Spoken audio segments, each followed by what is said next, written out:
So good evening, ladies and gentlemen. You're welcome. So I'm welcoming you today to today's webinar brought to you by Geomatic. I said my name is Iwu Emmanuel.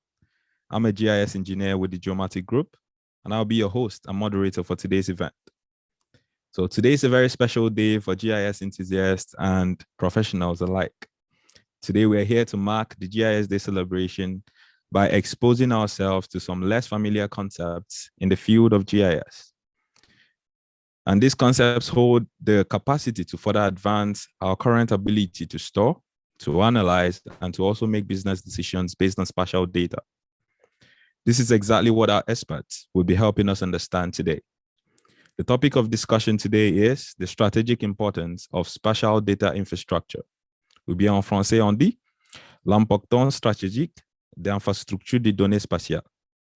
So the first speaker in the person of Professor Reda Yagoubi is an associate professor, School of Geomatics and Surveying Engineering à l'Institut Agronomique et Vétérinaire de l'Université Hassan II Araba. Professor Reda also has international experience in the fields of GIS and artificial intelligence. And he also serves as the national government team lead at Geomatic. He would be walking us through the concepts, the components, and also a general introduction of spatial data infrastructure. The second speaker today, Professor Adnan Labasi, is a GIS, remote sensing, and SDI professor at the Faculty of Sciences, Ibn Zora University in Agadir. Professor Adnan is also a Fulbright alumni of the University of California, Davis, and also serves as the senior project manager and national government lead here at Geomatic. He will be educating us on the practical importance and applications that showcase the incredible capabilities of spatial data infrastructure. They both will have 15 minutes each for their presentation. Donc, n'hésitez pas à poser vos questions dans l'espace dédié à cet webinaire. On a les espaces chat et aussi la boîte Q&A. On a prévu aussi 10 minutes pour répondre à toutes vos questions à la fin de la section. Donc maintenant, je passe la parole à M. Yagoubi, qui va commencer à nous éclairer sur le concept du SDI. Merci. Merci beaucoup, Emmanuel, pour cette introduction.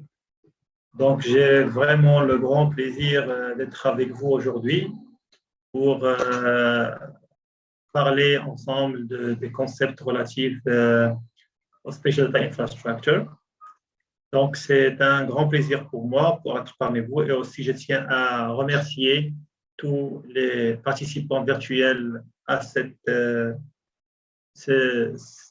conférence dans le cadre du GIS Day et j'espère, Inch'Allah, qu'on aura l'opportunité de se voir de manière physique dans l'année prochaine.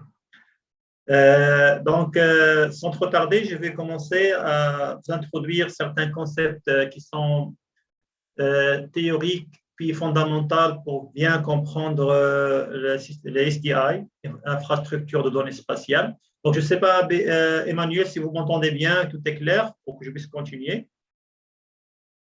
Oui, tout est clair. Excellent, excellent. Donc, on va parler des concepts et des fondements relatifs au SDI, Spatial Data Infrastructure. Par la suite, mon cher ami et collègue, professeur Adnan Al-Abbasi, prendra la suite pour donner des cas pratiques pour voir l'intérêt de l'implémentation de telles infrastructures. Donc, avant de commencer, permettez-moi tout d'abord de vous donner une idée sur l'apparition de la terminologie. En fait, le terme infrastructure de données spatiales a été adopté en 1993, premièrement, par le National Research Council aux États-Unis. Et son objectif, c'était la mise en place d'un cadre qui est formé de technologies, de politiques et d'arrangements institutionnels.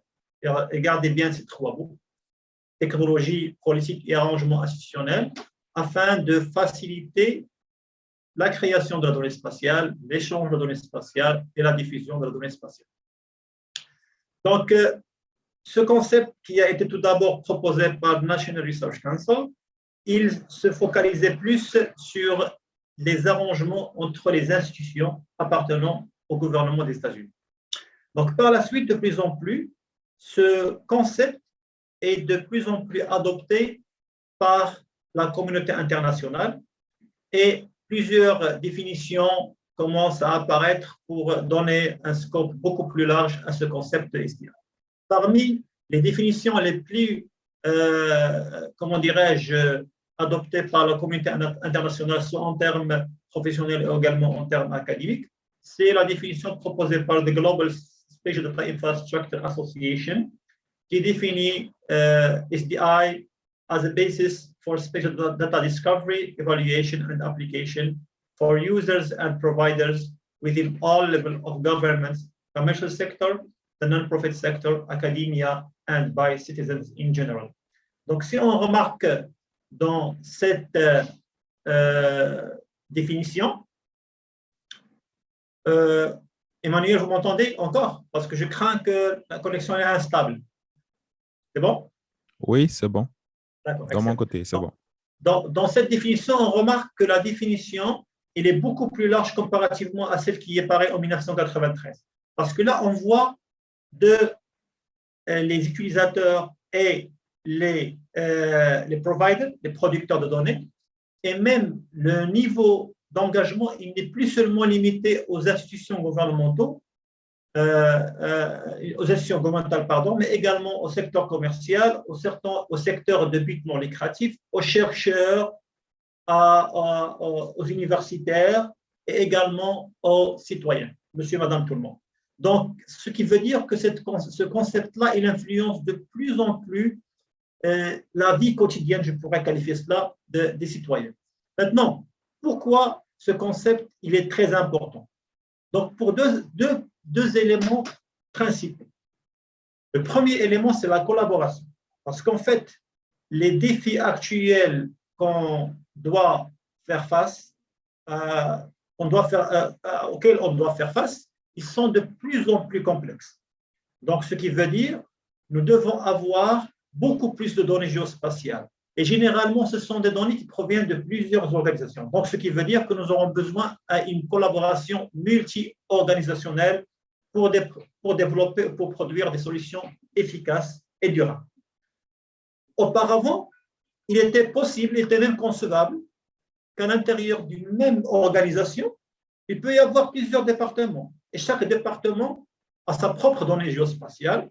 Et par la suite, pour partager cette information avec un autre département, je dis même au sein de la même organisation, on utilisait des méthodes rudimentaires, disques durs, des fois des cartes papier, des fois passage à travers, comment dirais-je, base de données, on l'a copié, puis on l'a collé quelque part.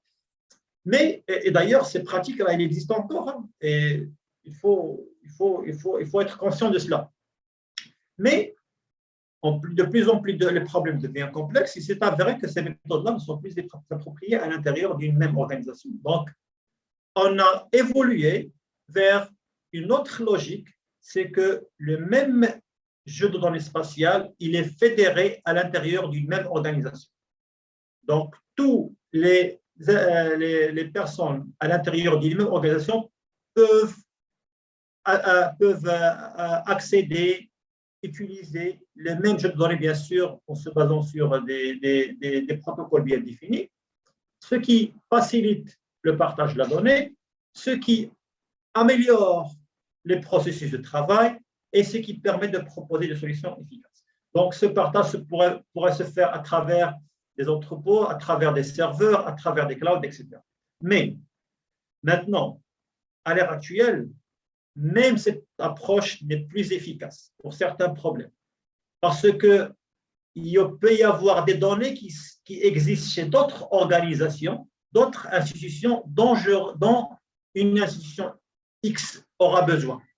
Donc, dans ce cas-là, il faut créer un réseau d'organisations qui partagent leurs données spatiales de manière à assurer, comment dirais-je, cet aspect d'utilisation des données d'une tierce organisation au profit d'un problème qui est complexe. Et là, on voit clairement l'intérêt d'une infrastructure de données spatiales dans laquelle plusieurs jeux de données proviennent de plusieurs organisations, sont structurés de manière efficace et, comment dirais-je, efficiente. Deuxième élément très important, c'est le cadre de cette intégration. En fait, le SDI, Special Data Infrastructure, il permet l'implémentation des solutions géospatiales en respectant les exigences qui ont été développées par United Nations Global Geospatial Information Management Initiative. Donc, cette initiative des Nations Unies a défini neuf piliers si on veut développer une solution géospatiale durable. Et ces 9 piliers-là, ils oscillent autour de 3 axes: les personnes, les technologies et la gouvernance. Donc, pour les personnes, nous avons le partenariat, la capacity building et education, et engagement and communication. Pour les technologies, il faut avoir les données, les traiter de manière innovante, développer des standards. Pour la gouvernance, il faut définir des politiques de gouvernance efficaces, il faut mettre en place des lois et il faut également assurer l'aspect financier pour la durabilité.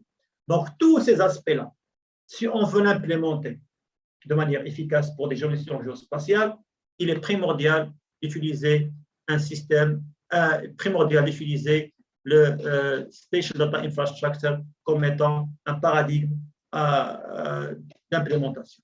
Maintenant, on va parler ensemble, on va voir les composantes de ce SDI. En fait, d'après mon humble expérience, j'ai trouvé que la proposition développée par 2 chercheurs qui travaillent, ça fait longtemps, dans les SDI, Abbas Ajabifar et Williamson de l'Université de Melbourne, ils travaillent plus particulièrement dans le Center for Special Data Infrastructure and Administration. Ils proposent leur vision de l'SDI, et c'est la vision en fait que j'adopte, et je trouve que c'est une vision efficace. C'est comme un système qui est composé de 5 composantes qui interagissent entre elles de manière dynamique afin d'assurer une prise à la décision efficace, une bonne gouvernance, et tout ça dans le cadre d'un système durable. Donc, ce qu'on voit ici devant nous, ce sont ces 5 composantes. Si on commence par la première composante, bien sûr, c'est la composante donnée. Donc, lorsqu'on parle de la composante donnée, on fait référence à 2 aspects principaux. Donc, le premier aspect, c'est la nature de données en tant que telle.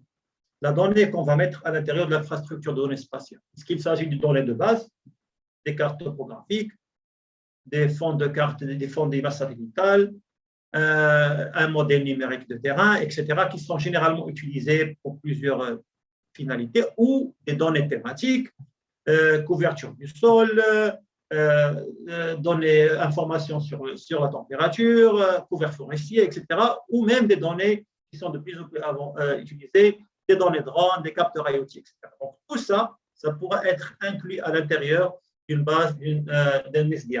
Mais, non pas seulement la nature de données qui est importante, mais un autre élément très important, c'est les métadonnées. Ça veut dire la description de ces données. Pourquoi cette composante elle est importante?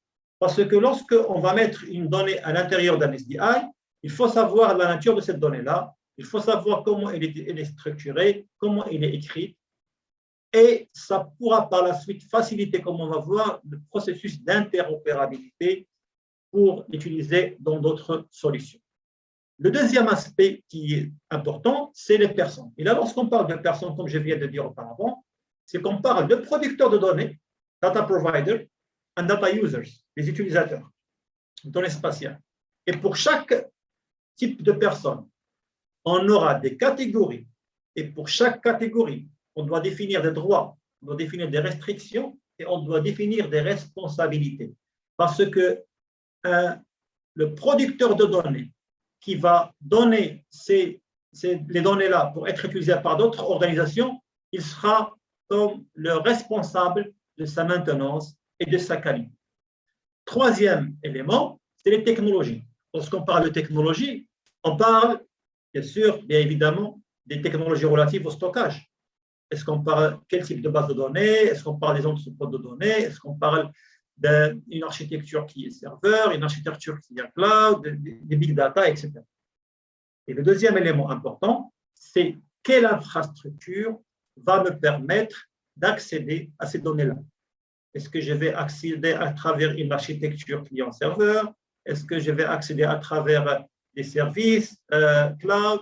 Est-ce que ça va être à travers comment dirais-je, des données tout simplement accessibles en local? Donc, tout ça, ça doit être pris en considération lorsqu'on crée une infrastructure de données spatiales. Le troisième aspect, c'est le politique. Et lorsqu'on parle de politique, là, on parle des arrangements institutionnels. Les instituts ou les organisations qui créent leurs propres données, il faut mettre en place des réglementations, voire même des lois, pour permettre le partage de ces informations-là, les informations spatiales et la donnée spatiale. Donc, ces politiques permettent de faciliter le partage, de faciliter la distribution et d'assurer la maintenance. Et qui dit maintenance dit qualité de données. Parce que si on a une infrastructure dans laquelle on n'est pas sûr des qualités de données, malheureusement, on ne pourra pas développer des solutions qui permettront d'apporter une valeur de décision efficace pour les problèmes qu'on veut résoudre. Et finalement, les normes qui sont liées, comme vous voyez, aux données et aux personnes. Et ces normes-là, ils permettent d'assurer une forte interopérabilité entre les différentes solutions qui orbitent autour de l'SDI. Et généralement, il est très recommandé qu'on adopte des normes internationaux développées par des organismes tels que le ISO TC 211 ou l'OGC, Open Geospatial Construction, parce que ce sont des données qui sont des standards qui sont vraiment matures, qui sont facilement implémentables et qui vont nous permettre d'éviter beaucoup de problèmes de perte de données ou d'interopérabilité. Maintenant, si on veut mettre en place un SDI, il y a des exigences qu'on doit respecter pour réussir cette mise en place. Donc, globalement, il faut voir l'SDI en tant qu'un écosystème intégré.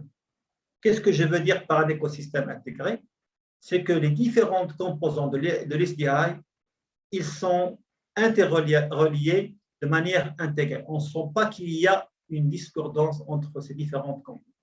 Et là, pour réussir cela, on doit avoir un SDI qui assure une architecture qui est distribuée, comme on va voir par la suite.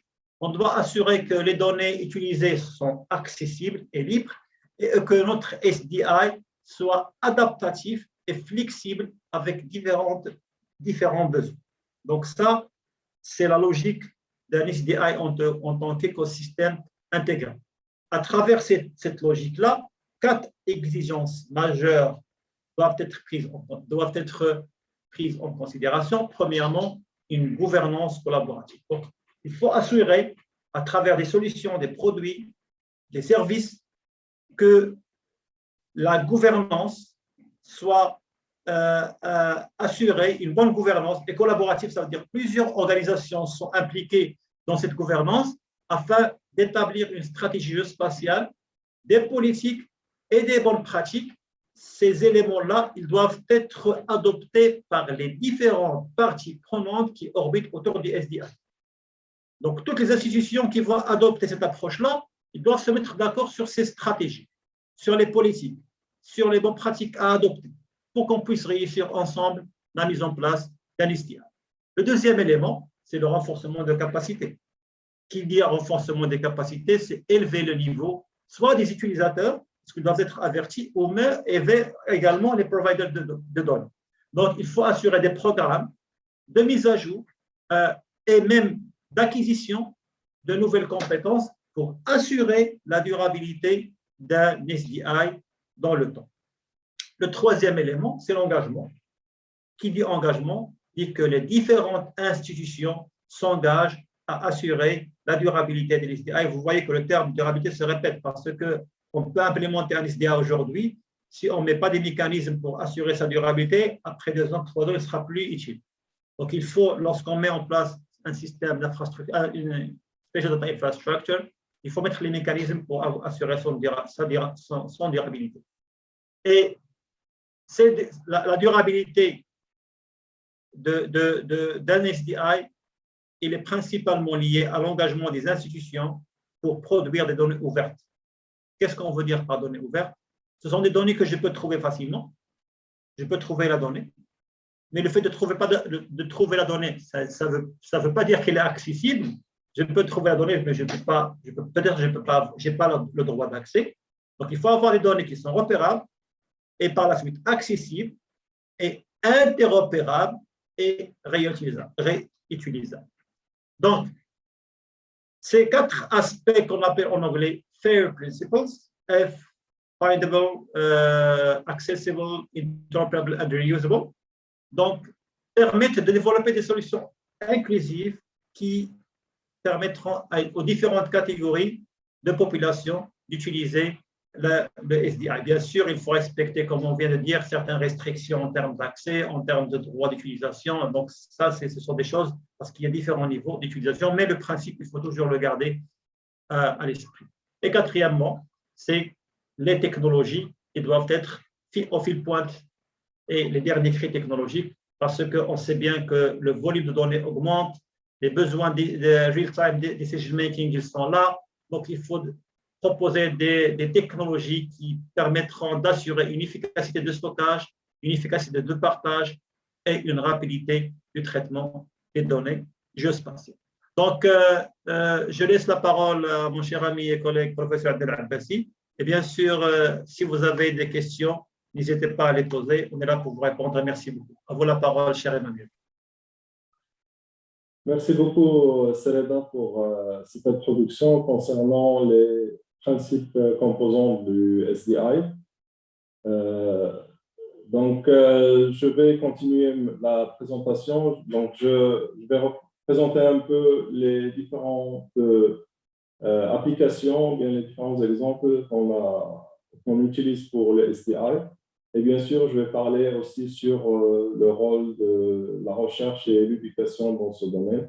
Bien sûr, qui est très important, comme il a indiqué par Sereda, c'est le rôle de renforcement de capacité pour que ce soit les utilisateurs ou bien les personnes qui fournissent ces données-là. Next slide, please. Donc, lorsqu'on parle, Sereda, dans sa présentation, il a un peu parlé de ce concept qui est le open data ou bien les données ouvertes, même si je n'aime pas la traduction en français.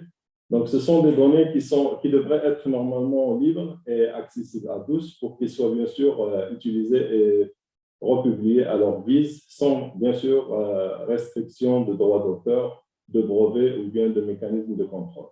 Donc, la croissance de ce mouvement des données ouvertes s'accompagne bien sûr d'une augmentation de droits de propriété intellectuelle.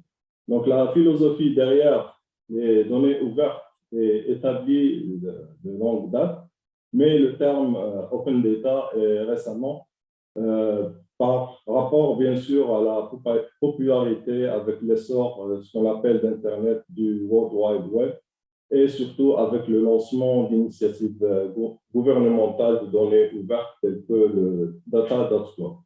Donc, les données Open Data peuvent être bien sûr liées. Dans ce cas-là, donc, il s'agit des données ouvertes liées. L'une des formes les plus importantes des données ouvertes, c'est Open Governmental Data, ce qu'on appelle le OGD, qui est une forme de données ouvertes créée par les institutions gouvernementales. Au pouvoir de l'importance de ces données, sont ouvertes et découlent qu'elles font partie de la vie quotidienne des citoyens, jusqu'aux tâches les plus routines ou bien banales qui sont apparemment très éloignées du gouvernement. Donc, c'est un concept qui concerne tous les données qui peuvent être liées. Et bien sûr, le seul inconvénient, bien sûr, qu'elles soient ouvertes et libres à l'utilisation. Next slide. Donc, l'économie mondiale peut sembler un concept qui est abstrait, mais elle influence notre vie quotidienne de manière à la fois évidente et subtile. Donc, cela n'est nulle part plus clair que dans la situation économique actuelle qu'on vit à cause de la pandémie. Donc, cette visualisation que vous voyez dans cette diapositive, donc c'est un style qui s'appelle Voronoi de How Much, qui s'appuie sur les données du produit de PIB de la Banque mondiale pour brosser un peu l'économie mondiale qui a culminé à peu près 88 billions de dollars en 2019. Donc, bien que les aspects économiques des infrastructures des données spatiales soulèvent des problèmes divers, une base commune repose clairement sur l'économie de l'information. Donc, depuis plusieurs décennies, l'économie de l'information occupe une place centrale dans le monde de l'organisation industrielle. Dans une société qui multiplie les informations en augmentant la capacité de stockage, de transformation et de diffusion, bien sûr, il faut valoriser l'information qui est un processus qui se présente avec une activité particulière. Next slide. Donc, le premier exemple qu'on va voir aujourd'hui, c'est le concept du dogma.org. Donc, c'est un exemple du SDI qui a été développé aux États-Unis. Donc, on voit le dispositif de tous les éléments et bien sûr toutes les infrastructures qui sont disponibles pour tous les utilisateurs et bien sûr pour tous les fournisseurs de données qui peuvent qui peuvent utiliser ces plateformes pour développer d'autres solutions et bien sûr d'autres services. Next slide. Il y a aussi ce qu'on appelle le géoportail Inspire, qui est le point d'accès européen central aux données fournies par les pays de l'Union européenne et bien sûr d'autres pays amis, dans le cadre de ce qu'on appelle la directive Inspire. Donc, le géoportail il permet plusieurs points, à savoir surveiller la disponibilité des ensembles de données Inspire, découvrir des ensembles de données appropriées sur la base de leur description, ce qu'on appelle les métadonnées, et bien sûr accéder aux ensembles de données sélectionnées via leur service de visualisation ou bien de téléchargement. Next slide. Donc, il y a une association américaine qui s'appelle Global Spatial Data Infrastructure Association, qui a été créée en 2004 en tant qu'organisation de réseautage inclusive d'institutions universitaires et de recherche, bien sûr en incluant d'autres agences gouvernementales, entreprises commerciales de géomatique, des associations nationales et bien sûr des individus ou bien d'autres partenaires à l'échelle mondiale. Donc, le but de cette association était de promouvoir la coopération et la collaboration internationale et l'appui à la recherche et la mise en œuvre des infrastructures de données spatiales locales, nationales et internationales qui permettent aux nations de mieux traiter leurs problèmes sociaux, économiques, environnementaux d'une importance urgente, y compris le développement durable. L'association a été impliquée dans plusieurs activités, que ce soit renforcement de capacité ou bien développement des infrastructures. Donc, notamment le programme de petites subventions en coopération avec certains volontaires. Il y a aussi l'opportunité de formation et de développement de capacités, des ateliers et des séminaires pour un peu sensibiliser sur l'importance des infrastructures de données spatiales et bien sûr des projets financés pour la réalisation de ces infrastructures. Next slide.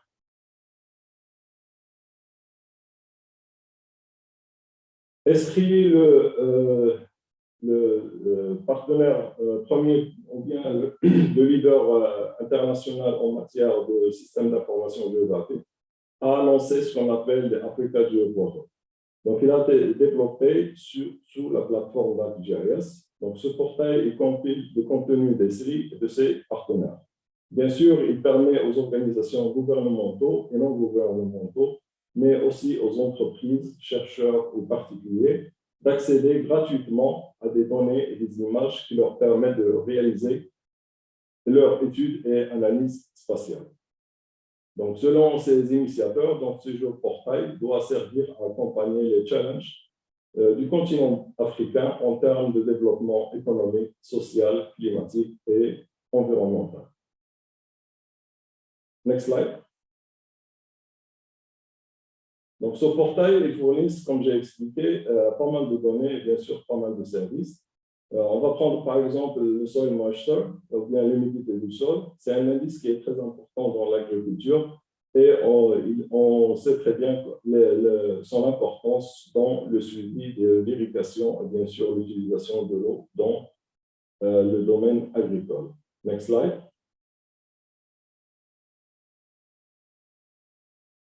L'accumulation de précipitations, c'est une donnée qui est très importante. Donc, c'est une donnée qui est fournie par la NASA. Donc, ça nous donne une idée sur le forecasting ou bien ce qu'on appelle les précipitations qui vont influencer, bien sûr, sous les ressources en eau, que ce soit utilisé dans l'agriculture ou bien dans l'eau potable ou bien le remplissement des barrages. Next slide. Il y a aussi d'autres données en relation, bien sûr, avec les feux de forêt. On sait très bien que les feux de forêt dégagent beaucoup de CO2 qui influence, bien sûr, ce qu'on appelle le réchauffement climatique. Next slide. D'autres données, bien sûr, qui sont en relation avec tout ce qui est stress hydrique, c'est le Evaporative Stress Index.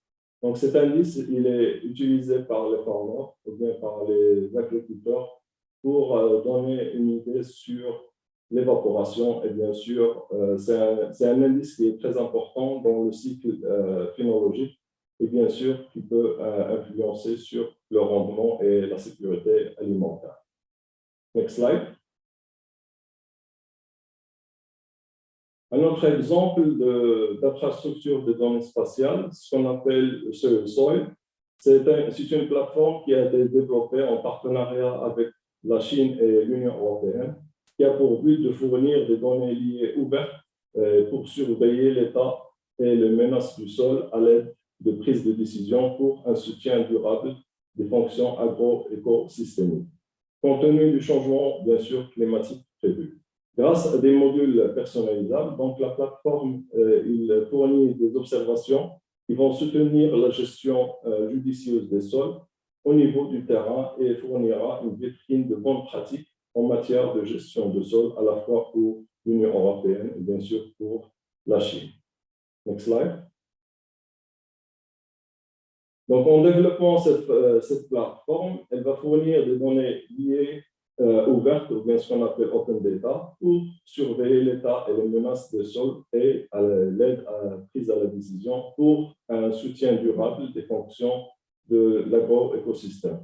Donc, cette plateforme, bien, cette infrastructure de données spatiales, il vise à soutenir la gestion durable des sols, augmenter durablement la productivité des terres, bien sûr réduire la variabilité du rendement des cultures dans le temps et dans l'espace, et bien sûr pour soutenir le processus de formulation des politiques. Next slide. Les universités et autres institutions de recherche ont également des bibliothèques bien établies et des catalogues numériques de littérature scientifique, mais ces catalogues de données géospatiales sont rares. Les données géospatiales sont largement utilisées dans la recherche, mais les données géospatiales produites par les chercheurs sont rarement disponibles, accessibles et utilisables, par exemple à des fins d'enseignement ou de recherche ultérieure après l'achèvement du projet. Donc, notre exemple dans cette recherche, dans le domaine de l'éducation, c'est un projet qui a été financé par l'Union européenne à travers le programme Erasmus+ CBHE, Capacity Building for Higher Education, qui s'appelle Spatial Data Infrastructure and Earth Observation Education and Training for North Africa. Next slide. Donc, le contexte de ce projet, donc, il vise à promouvoir et coordonner le partage de données, de l'observation de la Terre et de données spatiales émergeant dans la région du Nord d'Afrique au niveau local, national et régional. Donc, malgré la disponibilité et l'accessibilité croissante de ces données, donc plusieurs obstacles et défis entravent l'adoption et l'utilisation de ces données dans l'élaboration et la mise en œuvre des politiques. Parmi ces obstacles et défis, donc, il y a un manque de compétences et de connaissances sur le SDA et l'observation de la Terre parmi les particiens, les décideurs et autres parties prenantes clés. Par conséquent, il est essentiel que ces établissements universitaires des pays du Nord d'Afrique augmentent leur capacité en matière d'infrastructure de données spatiales et bien sûr de l'observation de la Terre. Next slide.